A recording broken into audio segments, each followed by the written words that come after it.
हवनिया में चलाइहा अंजनी के लाल हो, हवनिया में चलाइहा अंजनी के लाल हो,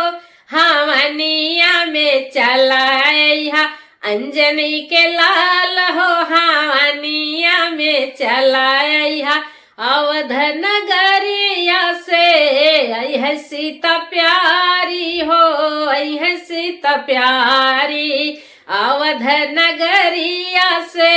अह सीता प्यारी हो, अह सीता प्यारी संघवा में आई है, संघवा में आई है कौशल्या के लाल हो, हवनिया में चलाइहा अंजनी के लाल हो, हवनिया में चलाइहा अंजनी के लाल हो, हवनिया में चलाइहा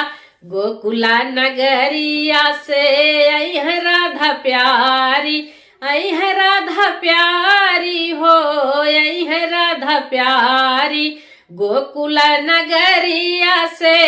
अह राधा प्यारी, अह राधा प्यारी हो,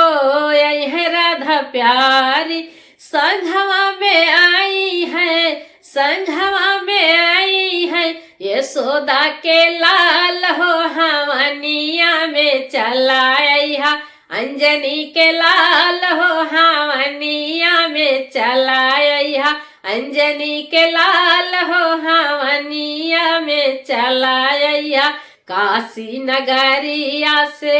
अह गौरा प्यारी हो, अह गौरा प्यारी हो, अह गौरा प्यारी हो